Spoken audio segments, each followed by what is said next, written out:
Hello everyone, welcome back to my YouTube channel USP classes. आज का हमारा topic है किरचॉफ लॉज। देखिए, तो किरचॉफ लॉज हमारे पास हैं दो, ठीक है। तो किरचॉफ लॉ यूज़ कहाँ होगा? देखो, जब हमारे पास सर्किट होता है सिंपल सर्किट, मतलब ये रजिस्टर है, इसी में एक एम मीटर लगा हुआ है, इधर वोल्ट मीटर लगा हुआ है, यहाँ पे बैटरी से एनर्जी मिल रही है। लेट अस सपोज यहाँ पे मैंने बैटरी प्लेस कर दी, ठीक है। तो इन सर्किट्स में अगर मुझे करंट और वोल्टेजेस निकालने हों तो मैं यूज़ कर रहा हूँ ओम्स लॉ का। अगर सर्किट मेरे पास सिंपल है, ठीक है, सिंपल इलेक्ट्रिकल सर्किट अगर मेरे पास होगा तो मैं करंट को और वोल्टेज को कैलकुलेट कर लूँगा, लगाऊंगा कौन सा लॉ? ओम्स लॉ, ठीक है जी, सिंपल। हाँ, अगर कॉम्प्लेक्स सर्किट होंगे, कॉम्प्लेक्स सर्किट का मतलब ये है, यहाँ पे तो आपको सिंपल दिख रहा है, एक वायर इधर से आई इधर आई, सिंपल। कॉम्प्लेक्स सर्किट में क्या होगा, एक ही जंक्शन पे 3-4 वायर से इकट्ठी होंगी। मतलब इस टाइप का जंक्शन आ गया मेरे पास, सर्किट आ गया। जैसे ये पॉइंट है, एक वायर यहाँ से गई, इस वायर का कुछ रेजिस्टेंस होगा, एक वायर ये इसका कुछ रेजिस्टेंस होगा, एक वायर ये इसका रेजिस्टेंस होगा। इन दोनों के बीच में वोल्ट मीटर लगा दो, इन दोनों के बीच में आप एक एम मीटर लगा दो, ठीक है। यहाँ से इसको बैटरी से कनेक्ट कर दो।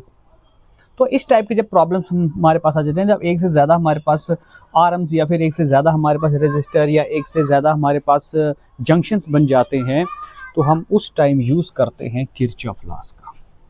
यूज़ क्यों करते हैं? क्योंकि मुझे करंट फाइंड करना और वोल्टेज फाइंड करना ना सर्किट में। जब सर्किट कॉम्प्लेक्स होगा तो उस टाइम मैं यूज़ करूँगा किरचॉफ लॉज का।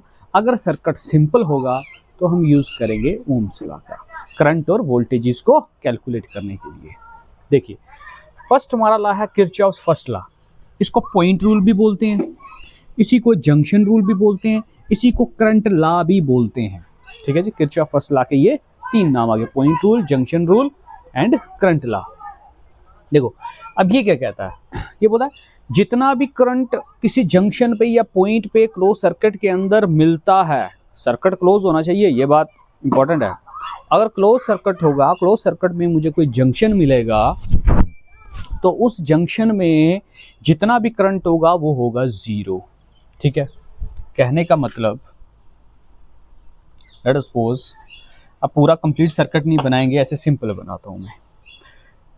एक वायर, ये वायर, ये वायर, यहाँ से ये वायर, मान लो यहाँ से करंट आ रहा है यहाँ से I1 करंट, यहाँ पे आया I2 करंट, ये हो गया I3 करंट।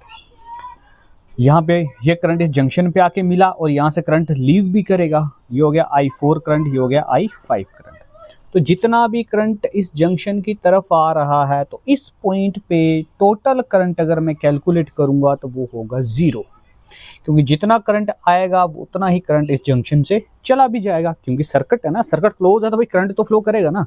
अब मैं ये नहीं बोल सकता कि सारा करंट आया एक पॉइंट पे आके रुक गया, ऐसा नहीं होता है, क्योंकि यहाँ से अगर करंट आएगा, अगर ये सर्किट है, क्लोज सर्किट है, तो करंट का तो मूवमेंट हो गई, ठीक है, बैटरीज तो लगी होंगी बीच में, तो जितना करंट आएगा उतना करंट यहाँ से निकल जाएगा। ये जो पॉइंट होता है ना, इसी को जंक्शन बोलते हैं, ठीक है। जंक्शन वो जगह होती है जहाँ पे 2-3 चीज़ें आपस में आके मीट करती हैं।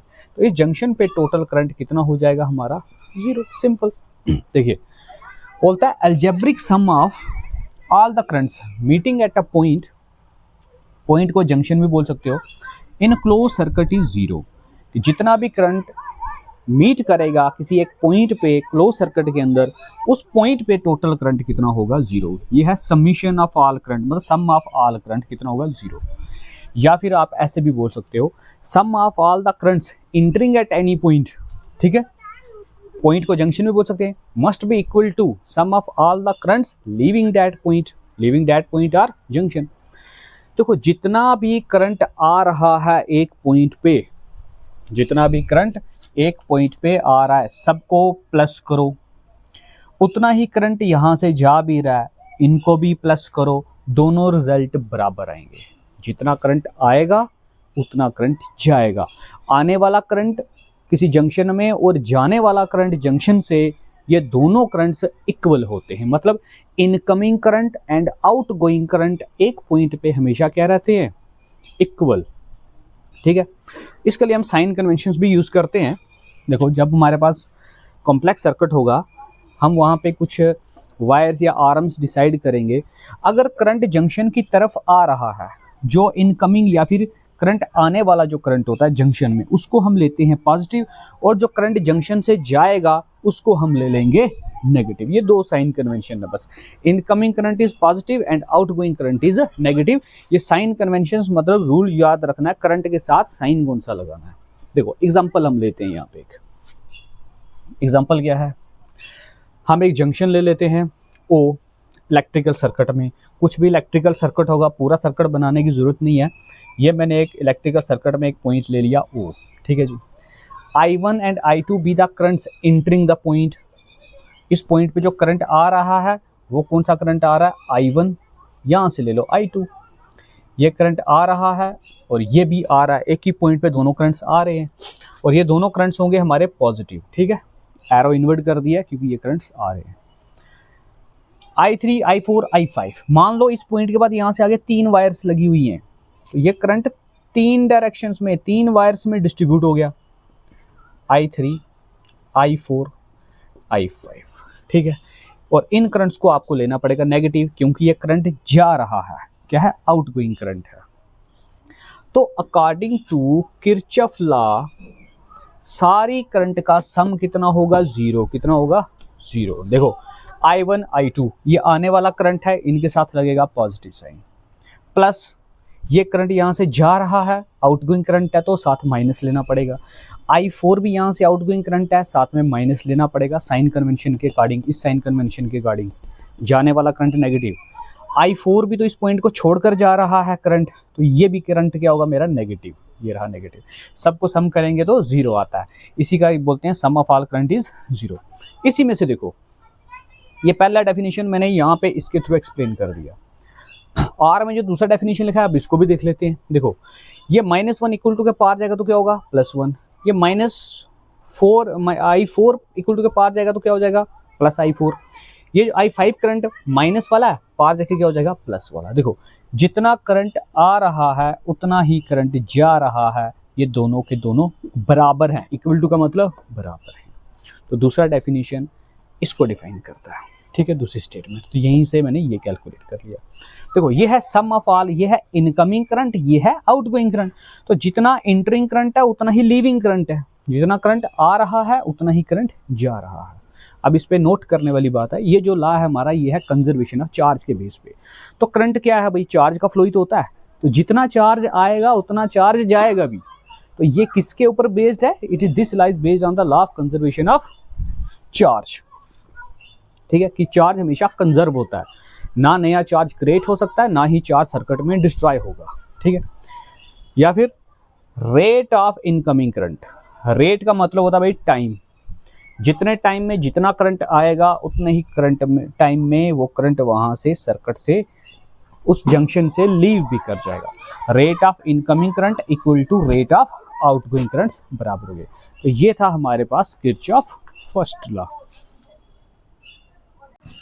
देखिए नेक्स्ट है हमारे पास किरचॉफ सेकंड लॉ, ठीक है। किरचॉफ के दो ही लॉज हैं, फर्स्ट अभी कर लिया, अब स्टार्ट करेंगे हम सेकंड। देखो ये लॉ क्या कहता है कि मेरे पास कोई भी क्लोज सर्किट होगा, ठीक है, उस सर्किट के अंदर आपने अलजेब्रिक सम मतलब टोटल सम कर देना किसका, करंट का, और उसके साथ उसी आरम में, उसी कारस्पोंडिंग उसी आरम में जो रेजिस्टेंस होगा उसका सम करना है, ठीक है। Sum of all the currents and their corresponding resistance, मतलब सम तो आप करोगे करंट और रेजिस्टेंस का, मतलब करंट और रेजिस्टेंस को मल्टीप्लाई करना है, जितने भी करंट और रेजिस्टेंस सारे आएंगे उन सबको सम करना है, इसका ये मतलब है। ये नहीं है कि करंट अलग लेनी है रेजिस्टेंस अलग लेना, ना, करंट मल्टीप्लाई रेजिस्टेंस, जितने भी आएंगे सबको प्लस कर देना, ठीक है।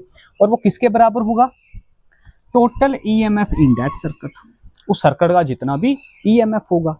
ईएमएफ क्या होता है, वोल्टेज ही तो होता है। देखो ये रिजेंबल करता है कहीं ना कहीं ओम्स लॉ से। ओम्स लॉ से कैसे रिजेंबल करता है, देखो V होता है IR, ये है ओम्स लॉ, हम पढ़ के आए हैं। अब सेल के केस में हम V का जो इंटरनल है V की जगह E लिख रहे हैं, बस करंट और रेजिस्टेंस जितने भी हैं सबको सम कर दो, वो ईएमएफ के बराबर होगा। तो V इक्वल टू IR या फिर E is equal to IR, एक ही बात है भाई, ठीक है।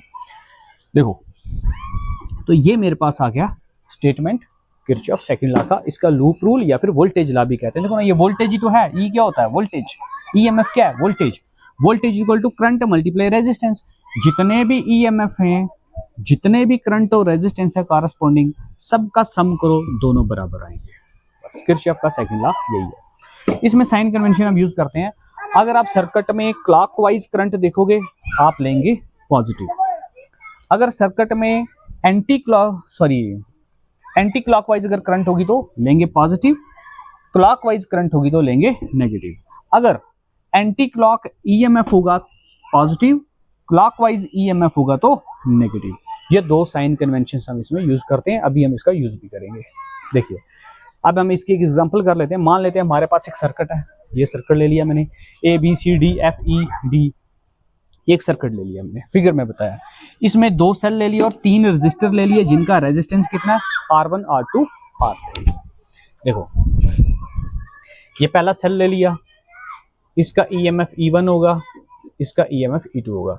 ये रेजिस्टेंस है R1, ये R2 और R3।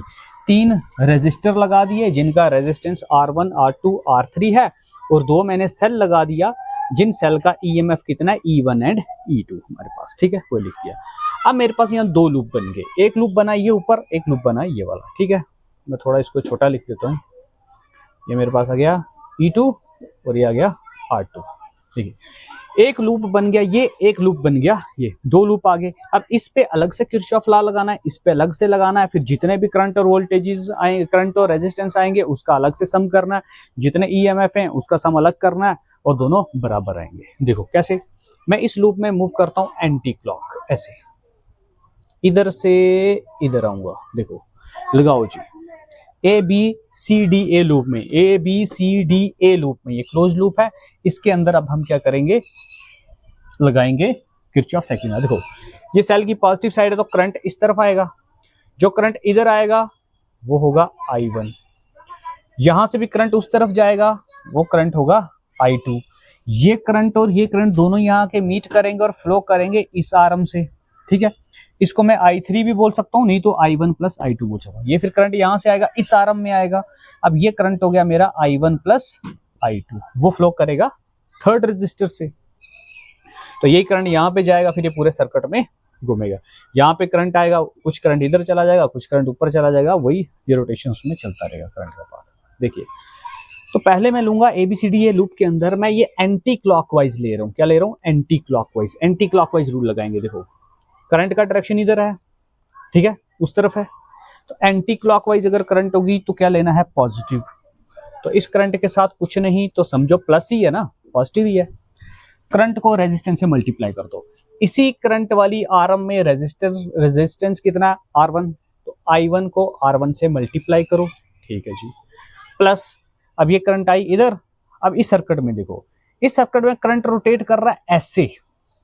अभी मैं इस लूप को नहीं ले रहा, नीचे वाले को कंसीडर मत करो। अगर ये ना होता तो ये करंट जा रहा है उधर, यहां से करंट जाएगा ऊपर, ये ऐसे घूमने की कोशिश कर रहा है। तो इस करंट का मोशन है क्लॉकवाइज। क्या है, क्लॉकवाइज। क्लॉकवाइज है तो इस करंट को हमने क्या लेना है, नेगेटिव। तो क्लॉकवाइज होता है तो करंट क्या होता है, नेगेटिव। प्लस I2 क्या आ जाएगा, नेगेटिव। इसी आर्म में रेजिस्टर कितना लगा हुआ, कितना रेजिस्टेंस का, R2 का।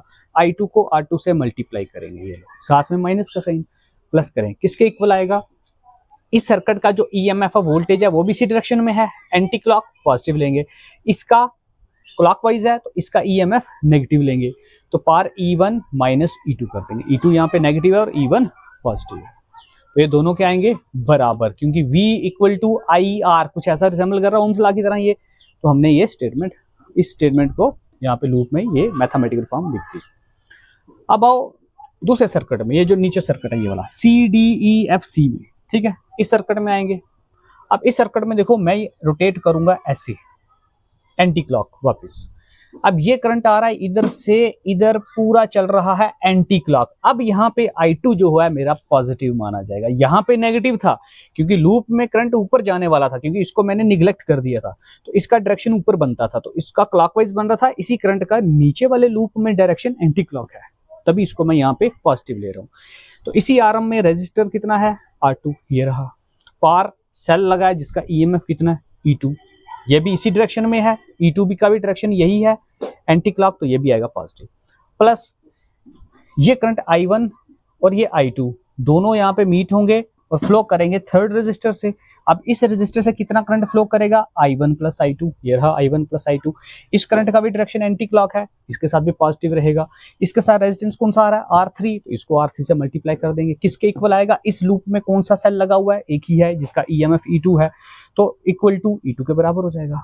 अब इसको और इसको ऐड करो, लेफ्ट साइड लेफ्ट में ऐड करनी है, equal to right side right में ऐड करेंगे। देखो ये लेफ्ट साइड है इक्वल टू की, ये भी इक्वल टू के लेफ्ट है, सारा सम यहाँ पे मैंने कर दिया, प्लस कर दिया दोनों को। राइट साइड में राइट साइड ऐड करो, E1 minus E2 plus E2, ये यहाँ पे लिख दिया।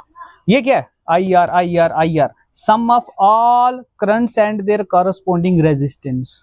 इसको मैं IR की फॉर्म में लिख सकता हूँ, सम ऑफ ऑल का सिंबल लगा दिया। किसके कल आया, सम ऑफ ऑल EMFs, ये सारे सम ही तो हैं, E1 minus E2 plus E2, ये क्या है, सम ऑफ ऑल EMF। तो सम ऑफ ऑल EMF को इस फॉर्म में लिखा जा सकता है। तो बस हो गया, लूप में करंट और कॉरस्पॉन्डिंग रेजिस्टेंस का सम सबका किसके बराबर आया, EMF of all the cells. ठीक है, ये मेरे पास आ गया किरचॉफ सेकंड लॉ। अब ये लॉ किसके ऊपर बेस्ड है, ये है law of conservation of energy पे भाई, क्योंकि ये जो EMF है ये वोल्टेज ही तो है, और क्या है, तो वोल्टेज क्या प्रोवाइड करती है, इलेक्ट्रॉन्स को एनर्जी।